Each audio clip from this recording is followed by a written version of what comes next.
أعوذ بالله من الشيطان الرجيم. بسم الله الرحمن الرحيم.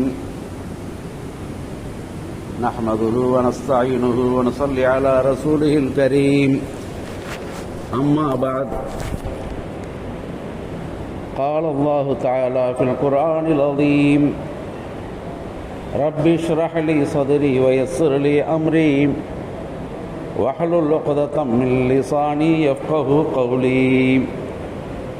صدق الله العلي العظيم. கண்ணியத்திற்குரிய பெரியோர்களே, சங்கைக்குரிய உலமாக்களே, துலபாக்களே, ஜமாத்தார்களே, அஸ்ஸலாமு அலைக்கும் வரஹ்மத்துல்லாஹி தஆலா பரகாத்துஹு. அல்ஹம்துலில்லாஹ், அல்லாஹ்வின் மிக பெரும் கிருபையினால் மார்க்கத்தின் மாஹவுலில், இஸ்லாமிய சூழலில் நமது ஊரில் அல்லாஹ் வாழ வைத்ததே மிகப்பெரிய பாக்கியம். நமது ஊரின் அமைப்பு என்னவென்று சொன்னால், ரமதான் மாதம் வருவதற்கு முன்பாகவே, அதற்கான 2 மாதங்களுக்கு முன்பாகவே இதோ ரமதான் பக்கத்தில் வந்துவிட்டது என்பதை அறிவுறுத்தும் வகையிலும் நினைவூட்டும் வகையிலும் லால்பேட்டையின் பல்வேறு பகுதிகளில் நடைபெறக்கூடிய நிகழ்ச்சிகளே கட்டியம் கூறக்கூடியதாக மாறிவிடும். ரஜப மாதத்துடைய முதல் நாளில் நமது ஜாமியாவில் நிறைவு செய்யப்படக்கூடிய புகாரி மஜ்லிஸ், அதனுடைய அறிவிப்பு வரும்போதே ரஜபு நெருங்கிவிட்டதா என்ற எண்ணம் நமக்கு தோன்றும். அதையடுத்து பட்டமளிப்பு விழா வேலைகள், மேலும் மேராஜ், அதற்கடுத்து பராத், இப்படியாக ரமதானை நினைவூட்டக்கூடிய நிகழ்வுகள் நமது ஊரில் தொடராக நடைபெறுவதை நாம் காண்கின்றோம். கடந்த சில வருடங்களுக்கு முன்பாக இதே ரமதானை வரவேற்கும் வகையில் லால்பேட்டை புதுப்பள்ளிவாசல் பகுதியில் ரமதானே வருகை என்ற நிகழ்வை நாங்கள் ஏற்பாடு செய்தோம். அது மக்களிடத்திலே மிகப்பெரிய எழுச்சியையும் விழிப்புணர்வையும் ஏற்படுத்தியது. அதன்பின் நாட்டின் பல்வேறு பகுதிகளில் இதே பெயரில் ரமதானே வருக என்ற பெயரில் நடக்கக்கூடிய நிகழ்ச்சிகள் ஏராளம் கண்டோம். அல்ஹம்துலில்லாஹ், இவ்வாண்டு நமது ஜமாஅத்துல் உலமாவுடைய சபையின் சார்பாகவே நமது ஊரில் ரமதானே வருக என்ற வரவேற்பு நிகழ்ச்சி ஏற்பாடு செய்யப்பட்டிருக்கிறது. என்ன இப்படி ரமதான் வருவதற்கு முன் ஏன் இப்படி ஒரு நிகழ்வுகள் எல்லாம் எதற்கு தேவை என்று சொன்னால், அன்னலம் பெருமான் முஹம்மது ரசூல் ஸல்லல்லாஹு அலைஹி வஸல்லம் அவர்கள் நமக்கு காண்பித்து கொடுத்த வழிமுறை அதுதான். ரஜபுடைய மாதம் தொடங்கும் அந்த நாளிலேயே அவர்கள் ஓத தொடங்குவார்கள்: அல்லாஹும்ம பாரிக் லனா ஃபீ ரஜப வ ஷஅபான் வ பல்லிக்னா ஷஹர ரமலான். இந்த துஆவை முன்னெடுக்கக்கூடிய இந்த வழிகாட்டலை முஹம்மது ரசூல் ஸல்லல்லாஹு அலைஹி வஸல்லம் அவர்கள் சொல்லிக் கொடுக்க, அதனை ஏற்று நாம் ஒவ்வொரு தொழுகையுடைய துஆக்களிலும் இதை முன்னெடுக்கின்றோம். ரஜபு மாத பிறை 1 அல்லாஹும்ம பாரிக் லனா ஃபீ ரஜப வ ஷஅபான், இது ரமலான் வரையும் சென்றடைகிறது. இப்படிப்பட்ட ஒரு வாய்ப்பை ஹஜ்ரத் முஹம்மது ஸல்லல்லாஹு அலைஹி வஸல்லம் செய்து கொடுத்து, ரமலானுடைய எதிர்பார்ப்பையும் ரமலானுடைய வருகையை முன்னறிவிப்பு செய்தும் அதனை எதிர்பார்க்கும் வகையில் கட்டியம் கூறுவதாகவும் இதனை ஏற்படுத்தி தந்த ரசூலுடைய அந்த சுன்னத்தை பின்பற்றித்தான் இந்த நிகழ்வுகள் எல்லாம் இப்படி ஏற்பாடு செய்யப்படுகிறது. அந்த வகையில்தான் இந்த வாரத்தின் இறுதியில் வரக்கூடிய மேராஜ் என்னும் தினம், அந்த நாள் ஹஜ்ரத் முஹம்மது ரசூல் ஸல்லல்லாஹு அலைஹி வஸல்லம் அவர்களை இந்த உலகத்தில் இருந்து விண்ணுலகம் கொண்டு சென்ற நாள். வரலாற்றிலே ஒரு அற்புதமான, எவருக்கும் கிடைக்காத பேரற்புதமான ஒரு பாக்கியம் கிடைத்தது என்று சொன்னால் ஹஜ்ரத் முஹம்மது ரசூலுல்லாஹ் அவர்களுக்கு கிடைத்த இந்த பாக்கியம் அளப்பரியது. அன்றைய அரபு மக்கள் அவர்கள் விண்ணியலை அறிந்தவர்கள் அல்ல, தம் ஊரை சுற்றியுள்ள பிரதேசங்களுக்கு சென்றவர்கள் அல்ல. ஷாமிற்கும் சிரியாவிற்கும் பயணம் செய்யும் வரையில் மட்டும்தான் அறிந்தவர்கள் உலகத்தின் இன்னொரு பகுதி எப்படி இருக்கும், உலகத்துடைய அறிவியல் எப்படி இருக்கும், அறிவியல் என்றால் என்ன, அது என்னவெல்லாம் நிகழும் என்ற எதுவும் அறியாத மக்களாகத்தான் அந்த மக்கள் இருந்தார்கள். மக்கமா நகரத்துடைய அந்த இஸ்லாமிய பிரச்சாரம் தொடங்கிய அந்த நேரத்தில் அண்ணலம் முஹம்மது ரசூல் ஸல்லல்லாஹு அலைஹி வஸல்லம் அவர்கள் மக்களிடத்திலே பிரச்சாரம் செய்து கொண்டிருந்த அந்த நேரத்தில் அவர்களால் ஏற்பட்ட சொல்லனா துயரங்கள், இதுவரை நாங்கள் வணங்கி வந்த தெய்வங்களை எல்லாம் விட்டுவிட்டு நீ சொல்லும் ஒரே ஒரு இறைவனைத்தான் நாங்கள் வணங்க வேண்டுமா என்ற எதிர்ப்பு, அதற்காக முன்னெடுக்கப்பட்ட தொல்லைகள், துயரங்கள், சிரமங்கள், வன்முறைகள் பல்வேறு வகையிலே தொடுக்கப்பட்டன. ஹஜ்ரத் பிலால் ரலியல்லாஹு தஆலா அன்ஹு அவர் அனுபவித்த அந்த கொடுமைகளை வரலாற்றின் ஏடுகளில் புரட்டி பார்த்தால் அழுகாத இதயங்கள் ஏதேனும் இருக்குமா என்பதை யோசிக்க வேண்டும். அவ்வளவு கொடூரமான அனுபவங்களை அனுபவித்தவர் ஹஜ்ரத் பிலால் ரலியல்லாஹு அன்ஹு. அவருடைய அன்றைய துன்பங்கள் சாதாரணமானதல்ல. அழுது புலம்பியவராக, யா ரசூலல்லாஹ், என்னை இப்படியெல்லாம் வதைத்து விட்டார்கள், இப்படியெல்லாம் அடித்து கொடுமைப்படுத்தினார்கள் என்று வந்து நிற்கும் அந்த நேரத்தில் அவருடைய துன்பத்தையும் துயரத்தையும் வேதனையையும் உள்வாங்கிய ஹஜ்ரத் முஹம்மது ரசூலுல்லாஹ் அவர்கள் கருணையே வடிவான, கண்ணியமான, இதயமான, மிக மெல்லிய வதனமான பெருமானார் முஹம்மது ரசூலுல்லாஹ் அவர்கள் அவரை காணும் நேரத்தில் கண் கலங்கியவர்களாக, எனது பிலாலே, எனது பிலாலே, எனது பிலாலே, உனக்கு இந்த துன்பமா என்று துடித்த நாட்களுடைய வேதனைகள் அந்த வரலாற்று பக்கங்களில் படிக்கும் போது உண்மையில் நம்மால் அழாமல் இருந்துவிட முடியாது. அத்தகைய துன்பங்களையும் துயரங்களையும் சுமந்ததுதான் மக்காவுடைய அந்த தொடக்க கால வாழ்க்கை. அந்த நாளில்தான், அப்படிப்பட்ட சூழலில் தான் விரல் விட்டு எண்ணும் அளவிற்கு மிக குறைவானவர்களாக இருந்த சஹாபாக்களுக்கு மத்தியில் பெருமானாருடைய பிரச்சாரம், அப்படி முன்னெடுக்கப்படக்கூடிய பிரச்சாரம் முடக்கப்படுவதற்கான அனைத்து ஆயத்தங்களாலும் தாக்கப்பட்டு கொண்டிருந்த நேரம் அது. அப்போதுதான் ஹஜ்ரத் முஹம்மது ரசூலுல்லாஹ் அவர்களுக்கு தாங்கி பிடிக்கும் சுமை தாங்கியாக, உற்ற துணையாக, துன்பங்களின் நேரத்தில் தோசாயும் தோழியாக இருந்த ஹஜ்ரத் முஹம்மது ரசூலுல்லாஹ் அவர்களின் மனைவி ஹதீஜா நாயகி அவர்கள் மரணமடைந்த நேரம். மேலும் சமூக சூழலில் போர்கள் நடந்தால், யாரேனும் எதிர்த்தால் முஹம்மது ரசூல் ஸல்லல்லாஹு அலைஹி வஸல்லம் அவர்களுக்கு துன்பம் விளைவிக்க நாடினால் முன்னின்று தடுத்த தன்னை கேடயமாக ஆக்கி நின்ற அபூ தாலிப் அவர்கள், இவர்களெல்லாம் மறைந்திருந்த நேரம், வஃபாத்தாகி இருந்த நேரம், ஏற்கனவே பிரச்சனை, அதில் துணையாக இருந்தவர்களின் இழப்பு, இப்படியாக ஒரு சோக நேரத்தில் தான் இந்த ரசூலை அடுத்து உலகத்தின் எல்லா பாகங்களுக்கும் கொண்டு செல்ல வேண்டிய ஒரு மிகப்பெரிய அவசியம் இருக்கிறது. இந்த முஹம்மதை கொண்டு, இந்த ரசூலை கொண்டு உலகத்தின் எல்லா பாகங்களுக்கும் இந்த தீனுல் இஸ்லாத்தை எடுத்து சொல்ல வேண்டிய தேவை இருக்கிறது. அதற்காக அவரை ஆற்றுப்படுத்த, அவரை துணிவோடு நிற்க வைக்க, அவர்களுக்கு ஆறுதல் கூற, அவர்களை செம்மைப்படுத்த, அவர்களை உறுதிப்படுத்த, அவர்களுக்கு மென்மேலும் உதவிகளை உண்டாக்க, மன நிம்மதியை ஏற்படுத்தி கொடுக்க அல்லாஹ் வழங்கிய அற்புத வாய்ப்பு தான் இந்த மேராஜ் எனும் வேலை. அருமையானவர்களே, இந்த உலகத்தில் இருக்கும் ஒருவர், நம்மை போன்ற யாரேனும் ஒருவர் இந்த பூமியில் இருந்து கிளம்பி விண்ணுலகம் செல்ல வேண்டும் என்று சொன்னால் அது அவ்வளவு எளிதானதல்ல.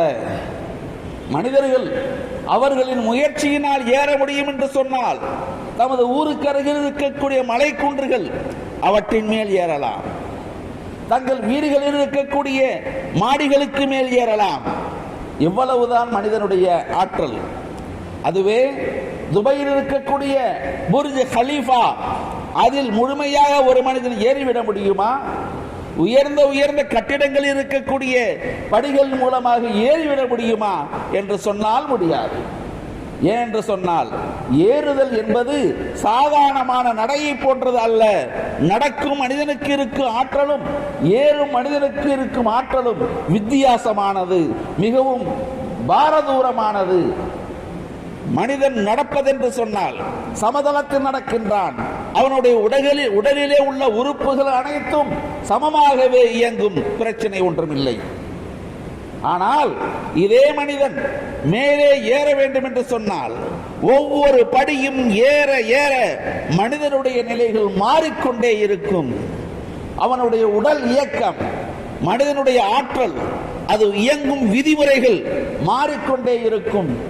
மனிதனுடைய ஆற்றல் ஒரு குறிப்பிட்ட தூரத்திற்கு மேல் சென்றால் அவனுக்கு இளைக்க ஆரம்பித்து விடும், கால் கைகள் எல்லாம் துவள ஆரம்பித்து விடும். அதை தாண்டி ஏறுவதற்கு சிரமப்படும் நிலை ஏற்படும். ஏற்கனவே குறிப்பிட்ட புர்ஜ் கலீஃபா போன்ற உயர்ந்த இடங்களிலே மனிதன் அங்கே சென்று தாராளமாக நிற்க முடியுமா என்று சொன்னால் அதை கட்டும்போது ஒரு தொழில்நுட்பத்தை சொன்னார்கள், ஓரளவுக்கு உயர்த்திவிட்டோம். இதற்கு மேலும் இன்னும் நாம் உயர்த்தி சென்றால் மக்களுக்கு மூச்சு திணறல் ஏற்படக்கூடிய வாய்ப்பு இருக்கிறது என்று அவர்கள் முடிவெடுத்தார்கள். உயர்ந்து செல்ல செல்ல நம்முடைய சுவாசம் தடைபடும், குறையும், அதற்கான ஆற்றல் நமக்கு இருக்காது. எனவே மனிதர்கள் இந்த பூமியில் நடப்பதும் இங்கே வாழ்வதும் அதே போன்று விண்ணுக்கு செல்வதும் சமமானது அல்ல. அனைத்தும் மாறுபட்ட கோணத்தில் உள்ளது. பூமியில் இருப்பது போன்றே விண்ணிலே சென்று இருந்திட முடியாது. அதனால்தான் இன்று அறிவியலில் நாம் காண்கின்றோம், விஞ்ஞானிகள் செய்வதை காண்கின்றோம். அவர்கள் விண்ணுலகிற்கு செல்வதென்றால் அதற்கான தயாரிப்புகள் அனைத்தையும் செய்து கொண்டே செல்கின்றார்கள். எந்த ஒருவரும் இதோ சந்திரனுக்கு செல்கின்றேன் அல்லது செவ்வாய்க்கு செல்கின்றேன் அல்லது சற்று ஆய்வு செய்வதற்காக மேல் நோக்கி சென்று வருகிறேன் என்று செல்லக்கூடிய எவரும் இதுவரையிலும் நாம் இருப்பது போன்றே இதே இயல்பில் சென்று வரவில்லை. அதற்கான முன்னேற்பாடுகளை செய்து கொண்டு தான் எல்லோரும் சென்று வந்தார்கள். சந்திரனுக்கு சென்ற அந்த அறிவியல் வல்லுநர்களுடைய நிலவரத்தை நாம் பார்க்கின்றோம். என்னவெல்லாம் அவர்கள் செய்தார்கள், என்னவெல்லாம் அதற்கு தயாரிப்புகளை செய்தார்கள் என்று சொன்னால் பல வருடங்கள் அவர்களுக்கு உடல் ரீதியான பயிற்சிகள் தரப்பட்டன, சுவாசம் சார்ந்த பயிற்சிகள் தரப்பட்டன. வேற்று கிரகத்தில், வேற்று இடத்தில், ஸ்பேஸில், அண்டவெளியில் சென்று ஒரு மனிதன் எப்படி இயங்க முடியும் என்ற அனைத்து விதிமுறைகளும் அவருக்கு கொடுக்கப்பட்டு பயிற்சி அளிக்கப்பட்டன. இப்படியெல்லாம் செய்து முடித்த பிறகுதான் அவர்கள் நிலவுக்கு அனுப்பப்பட்டார்கள், இன்னும் வெளியிலே அனுப்பப்பட்டார்கள். இதுதான் வரலாறு. இப்படித்தான் மனிதனால் முடியும். அப்படி இருக்க ஹஜ்ரத் முஹம்மது ரசூல் ஸல்லல்லாஹு அலைஹி வஸல்லம் அவர்கள் வீட்டிலே உறங்கிக் கொண்டிருக்கின்றார்கள். அப்படியே ஒருவர் வந்து எழுப்பிவிட்டு வாருங்கள் விண்ணுலகிற்கு செல்லலாம் என்று அழைக்கும் போது சென்றார்கள் என்று சொன்னால் அதனுடைய வழிமுறை என்ன, எப்படி சென்றார்கள்? ரசூல் ஸல்லல்லாஹு அலைஹி வஸல்லம் சொல்லுகின்றார்கள், காலன் நபியு ஸல்லல்லாஹு அலைஹி வஸல்லம் ஃபுரிஜ ஸக்ஃபு பைத்தி வானா பிமக்கா ஃபனஸல ஜிப்ரீலு ஃபஃபரஜ ஸத்ரி ثم غسله بماء زمزم ثم جاء بقسط من الذهب ممتلأ حكمة وإيمانا. அபூதர் கிஃபாரி ரலியல்லாஹு அன்ஹு அறிவிக்கின்றார்கள். என்ன சொல்லப்படுகிறது என்று சொன்னால் பெருமானார் முஹம்மது ரசூலுல்லாஹி ஸல்லல்லாஹு அலைஹி வஸல்லம் சொல்லுகின்றார்கள், என் வீட்டுடைய மேற்கூரை பிரிக்கப்பட்டது. நான் அன்று மக்காவில் இருந்து கொண்டிருந்தேன். மக்காவில் இருந்த போது என் வீட்டின் மேற்கூரை பிரிக்கப்பட்டது. பிரிக்கப்பட்ட அந்த இடத்திலிருந்து ஃபனஸல ஜிப்ரீலு அலைஹிஸ்ஸலாம் அங்கிருந்து இறங்கினார்கள். ஃபஃபரஜ ஸத்ரி என்னுடைய இதயத்தை பிளந்தார்கள், திறந்தார்கள். ثم غسله بماء زمزم ஜம்ஸம் நீரை கொண்டு அந்த இதயத்தை கழுவினார்கள். ثم جاء بقسط من الذهب தங்க தட்டிலிருந்து அவர் கொண்டு வந்திருந்தவற்றை மும்தலா ஹிக்மத்தம் வ ஈமானா ஹிக்மத்தும் ஈமானும் நிரப்பப்பட்டிருந்த அந்த தட்டிலிருந்து எடுத்து என்னிடத்தில் அவர் உள்ளே அதை வைத்து மூடினார் என்று ஹஜ்ரத் பெருமானார் ஸல்லல்லாஹு அலைஹி வஸல்லம் அவர்கள் சொல்லுகின்றார்கள். என்ன இன்று அறிவியல் உலகம் ஒரு மனிதர் விண்ணுலகிற்கு செல்ல வேண்டும் என்று சொன்னால் அவருக்கான முன் தயாரிப்புகளை அறிவியல் ரீதியாக ஆயத்தப்படுத்துகிறது. இதோ ரசூலுல்லாஹ் சொல்லும் இந்த செய்திதான் முஹம்மது ஸல்லல்லாஹு அலைஹி வஸல்லம் அவர்களை விண்ணுலகிற்கு கொண்டு செல்வதற்கான ஆயத்தப்படுத்தல். அல்லாஹ்வின் ஆற்றல் அளப்பரியது. அவன் நாடினால் இங்கிருக்கக்கூடிய நம்மை இதே போன்று மேலுலகிற்கு அழைத்து சென்று விட முடியும். அந்த கருத்தில் எந்த மாற்றும் இல்லை. அல்லாஹ்வால் அனைத்து முடியும். ஆனாலும் சில காரண விதிகளின்படிதான் எல்லாவற்றையும் இயங்க வைத்திருக்கின்றான். அந்த அடிப்படையில் முஹம்மது ரசூலுல்லாஹ் அவர்களுக்கும் இதோ முன் தயாரிப்புகள் நடைபெற்றிருக்கின்றன. அருமையானவர்களே, அவர்கள் இதயம் பிளக்கப்பட்டது, திறக்கப்பட்டது. இதுதான் நமக்குரிய செய்தி. ஹஜ்ரத் முஹம்மது ரசூலுல்லாஹ் அவர்கள் அந்த மக்களிடத்திலே சொல்லியது அவ்வளவுதான். ஏனென்று சொன்னால், அதிகமாக சொன்னால் இதயத்தில் இப்படியெல்லாம் செய்யப்பட்டது, அப்படியெல்லாம் செய்யப்பட்டது என்று சொன்னால் அந்த மக்களுக்கு விளங்கும் அளவுக்கு அறிவியல் அறிவோ ஆற்றலோ அன்றைய நாளில் இருக்கவில்லை. சாதாரணமான மக்கள், விண்ணுலகை அறியாதவர்கள், விண் ஆற்றலை அறியாதவர்கள், விண்ணோக்க பயணங்களை அறியாதவர்கள், அவர்களிடத்திலே டெக்னாலஜிகளை பேச முடியாது. அவர்களிடத்திலே அதற்கான விவரங்களை எல்லாம் அனைத்தையும் எடுத்து சொல்லிவிடவும் முடியாது. சில விஷயங்களை இஷாராவாகத்தான் சொல்ல முடியும். பெருமானார் ஸல்லல்லாஹு அலைஹி வஸல்லம் அதைத்தான் இங்கே சொல்லுகின்றார்கள். தங்கத்தட்டில் கொண்டு வரப்பட்ட ஹிக்மத்தும் ஈமானும் இவை இரண்டும் எண்ணில் நிரப்பப்பட்டது. இதுதான் இங்கே பார்க்க வேண்டிய விஷயம்.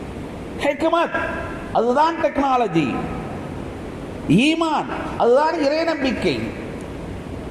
ஆன்மீகமும் அறிவியலும் இரண்டும் ஒரு சேர அவர்களுக்குள்ளே உள்ளே புகுத்தப்பட்டது. அதைத்தான் இங்கே பெருமானார் அவர்கள் குறிப்பிடுகின்றார்கள். அந்த இரண்டும் அங்கே புகுத்தப்பட்டது.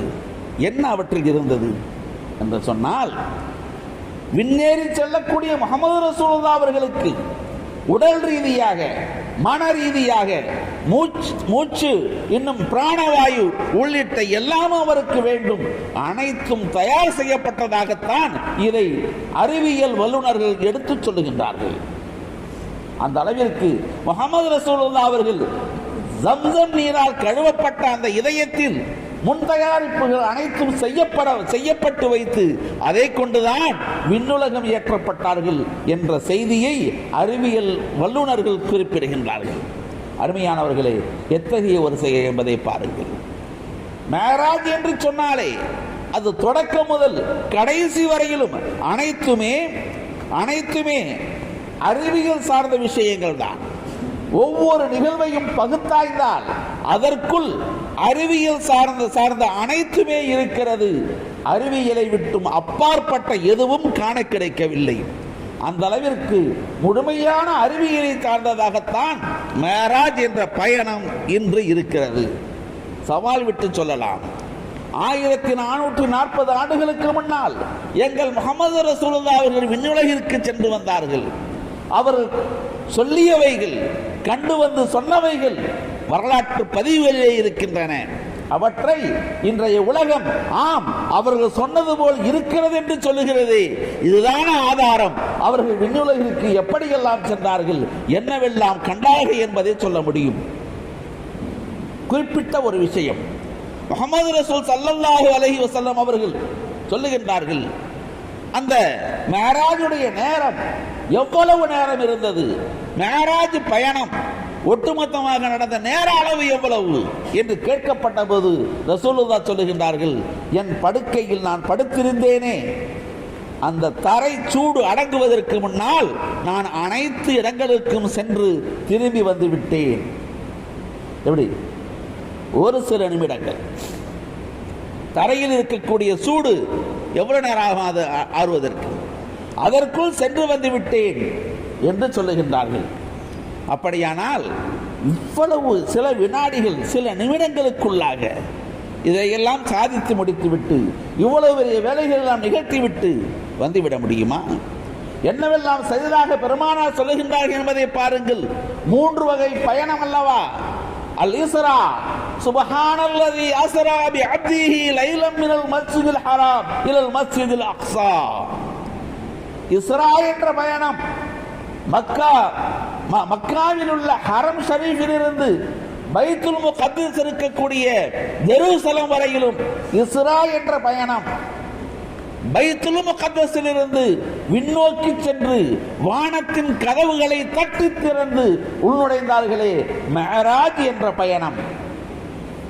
சிதறத்துல் முன்தஹாவிலிருந்து அல்லாஹ்வை சந்திக்கும் வரையான அந்த பயணம்.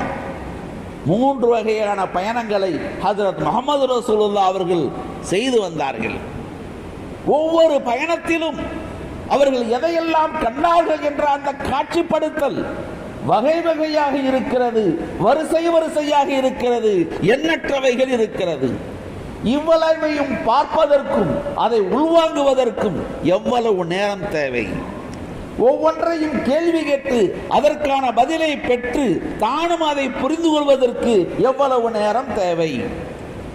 பயணத்தின் அளவு, அதன் கால நேரம் எவ்வளவு? 3 பயணத்தின் மொத்த நேரம் எவ்வளவு? இவ்வளவையும் நாம் அலசி ஆராய்ந்து பார்த்தால் என்ன நடக்கிறது? இதுதான் அறிவியல். அறிவியல் இதைத்தான் என்று பேசுகிறது. இதையெல்லாம் சாத்தியம். அன்றைய மக்காவாசிகளிடத்திலே இதை சொன்னபோது முஹம்மது ரசூலுல்லாஹ் அவர்கள் மேராஜிற்கு சென்று வந்து விட்டார்கள். மேராஜிற்கு சென்று வருவதற்கு வழியிலே பைத்துல் முகத்தஸிற்கு சென்றார்கள். பைத்துல் முகத்தஸிலிருந்து விண்ணோக்கி சென்றார்கள். இதையெல்லாம் சொன்னபோது அவர்கள் கேலியும் கிண்டலுமாக பார்த்தார்கள்.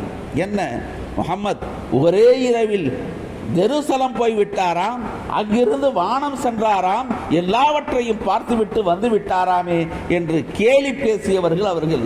ஆனால் அவர்கள் சொன்னது கூட ஒரே இரவில் என்று குறிப்பிட்டார்கள். ஆனால் ரசூலுல்லாஹ் அவர்கள் ஒரு முழு இரவில் இந்த பயணத்தை மேற்கொள்ளவில்லை, ஒரு சில நிமிடங்களில் செய்து முடித்தார்கள். இது எப்படி சாத்தியம்? இதுதான் என்று உலகத்தின் ஆய்வில் இருக்கிறது. இதுதான் இன்றைய உலகம் பேசுகின்ற பேசுபொருளாகவும் இருக்கிறது. அருமையானவர்களே, துல்லிய நேரம், மிக குறுகிய நேரத்தில் செய்யப்படக்கூடிய செயல்கள், அது பலம் வாய்ந்தது, வீரியமானது, தீவிரமானது, வலிமை மிக்கது. மிக குறுகிய நேரங்களிலே, சில நிமிடங்களிலே செய்யக்கூடிய அந்த செயல்கள் அற்புத ஆற்றலை தரக்கூடியது என்பதையும் நாம் விளங்க வேண்டும். வழண்டு மாசக்கணக்காக ஒரு வேலை செய்வாங்க, பல நாட்கள் பல வருடங்கள் ஆகும், கடைசியாக தரம் இல்லைன்னு சொல்லுவாங்க. அதை பார்த்து ஆனால் ஒரு சில வினாடிகளில் செய்து முடிக்கக்கூடிய வேலைகள் வரலாற்றின் பக்கங்களிலே இருப்பதை பார்க்கின்றோம். கடந்த 3 தினங்களுக்கு முன்னால் இப்பொழுது யுத்தம் நடந்து கொண்டிருக்கக்கூடிய பலஸ்தீன் காசா, அங்கே அருகில் இருக்கக்கூடிய ஈராக்குடைய ஒரு கேம்ப், அமெரிக்கா கேம்ப், அது பல்வேறு வகைகளிலே பாதுகாப்பு அரண்களால் சூழப்பட்ட ஒரு இடம். அயன்டோம்கள், இன்னும் பாதுகாப்பு கவசங்கள் அனைத்தும் பொருத்தப்பட்ட அமெரிக்காவின் தளம் அது. அந்த தளம் அவர்களுடைய சவாலுக்கு உரியதாக இருக்கிறது. அதை எவரும் தாக்க முடியாது, அதற்குள் எவரும் செல்ல முடியாது. ஒரு குருவி, காக்கை கூட மேலே பறக்க முடியாது. அந்த அளவிற்கு வலிமையோடு அவற்றை அமைத்திருக்கிறோம் என்று அவர்கள் சொல்லி வந்த இடம் அது. அவர்களுடைய அனுமதியின்றி எந்த ஒன்றும் உள்ளே செல்ல முடியாது, எந்த ஒன்றும் வெளியே வர முடியாது. இப்படிப்பட்ட ஒரு பாதுகாப்பை அங்கே அமைத்து இருக்கிறோம் என்று வல்லரசு அமெரிக்கா சொல்லி வந்தது. உலகத்திற்கு அப்படித்தான் படித்துக் கொடுத்திருந்தது. கடந்த 3 தினங்களுக்கு முன்னால் ஹிஸ்புல்லாவுடைய படை ஒரு வேலையை செய்தார்கள். யாரும் எதிர்பாராத வகையிலே பாதுகாப்பு கோட்டை என்று கருதப்பட்ட ஈராக்குடைய அந்த படைத்தளம் ஹிஸ்புல்லாக்களால் ஏவுகணைகள் வெடித்து அங்கே தாக்குதல் நடத்தப்பட்டது. மிரண்டு போனது உலகம். என்ன, ஹிஸ்புல்லா எப்படி அங்கே உள்ளே நுழைந்தார்கள்? இவ்வளவு ஆற்றலையும் உள்ளே நாம் அடுக்கி வைத்திருக்கிறோமே, பாதுகாப்பு அம்சங்களை இவ்வளவு வலிமைப்படுத்தி இருக்கின்றோமே, எப்படி நடந்தது? இதை ஆய்வு செய்வதற்காக உலகத்தின் பல நாடுகளில் இருந்து வல்லுநர்கள் வரவழைக்கப்பட்டார்கள். அந்த படைதளத்தில் இருந்து அவர்கள் ஆய்வு செய்தார்கள். ஹிஸ்புல்லா எப்படி இங்கே வந்தது, எப்படி தாக்குதல் தொடுத்தது. ஆம், மெஹராஜிற்கு நாம் சொல்லக்கூடிய அந்த நேர சுருக்கம், துல்லியமான நேரம், மிக குறுகிய நேரம், ஒரு சில வினாடிகள், அதுதான் கணக்கில் எடுக்கப்படக்கூடியது. இன்றைய ஈரானிய பேரரசும் ஹிஸ்புல்லாக்களும் ஹமாஸ் போராளிகளும் இன்னுமுள்ள அனைத்து போராளி குழுக்களும் அல்லாஹ் என்ன சொல்லி இருக்கின்றான், குர்ஆனில் என்னவெல்லாம் சொல்லப்பட்டிருக்கிறது, ஹதீஸில் என்ன இருக்கிறது, உலக உலமாக்கள் சொல்லும் வார்த்தைகள் என்ன, அதனை முன்வைத்து அதனை ஆய்வு செய்துதான் அனைத்தையும் அமைத்துக் கொண்டிருப்பதாக அவர்களே அறிவித்திருக்கின்றார்கள். ஒரு எம்மி கூட மார்க்கத்திற்கு முரணாக, அல்லாஹுக்கும் ரசூலுக்கும் முரணாக எதையும் செய்ய மாட்டோம் என்ற சபதம் எடுத்துக் கொண்டிருக்கிறார்கள்.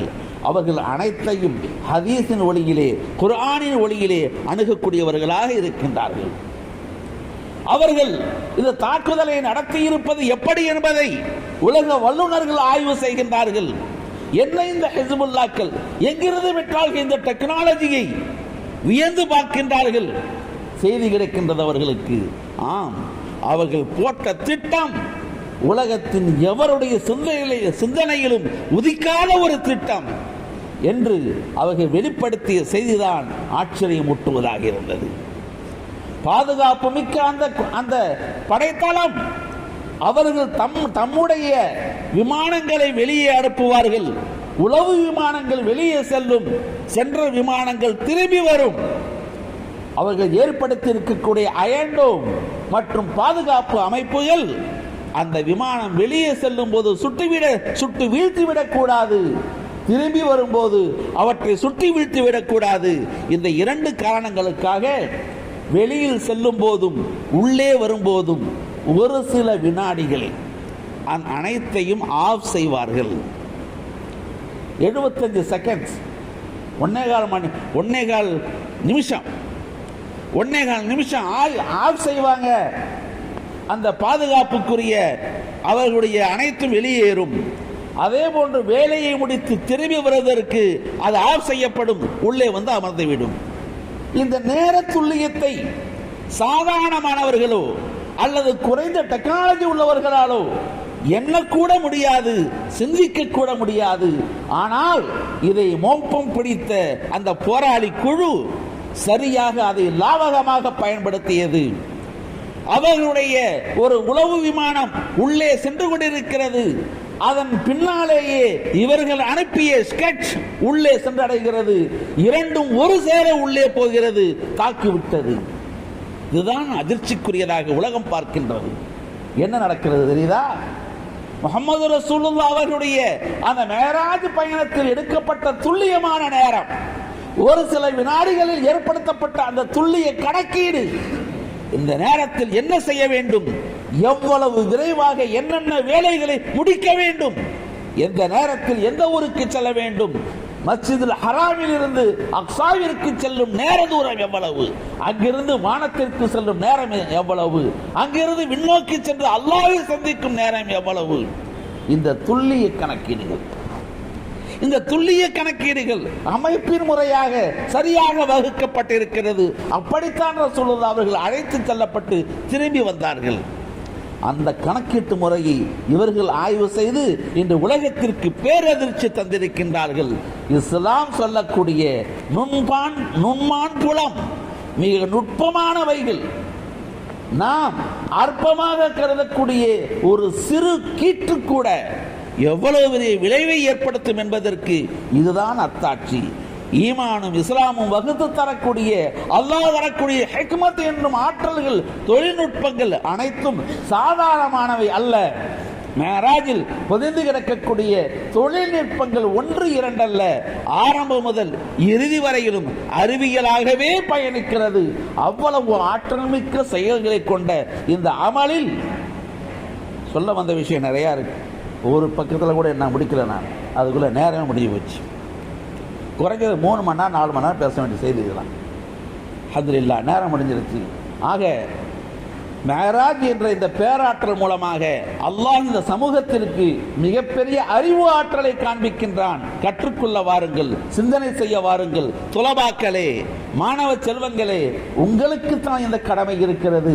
இவற்றை நீங்கள் ஆய்வு செய்ய வேண்டும், ஆய்வு செய்து அறிய வேண்டும், அதை கொண்டு உலகிற்கு நீங்கள் அறிவிக்க வேண்டும். அதற்கான முன்னெடுப்புகள் அனைத்தும் இன்றைய உலகத்தில் எளிதாக கிடைக்கின்றன. AI டெக்னாலஜி உங்கள் கைகளுக்கு வந்திருக்கிறது. இது போன்ற இன்னும் எத்தனையோ வந்திருக்கிறது. சிந்தியுங்கள், அவற்றை கையில் எடுங்கள், ஆற்றலை பெருக்குங்கள். அல்லாஹ் நமக்கு அனைத்து வாய்ப்புகளையும் இலகுவாக்கி தருவானாக என்ற துஆவோடு விடைபெறுகின்றேன். வாஹிரு தாவானா அல்ஹம்துலில்லாஹி ரப்பில் ஆலமீன். அஸ்ஸலாமு அலைக்கும்.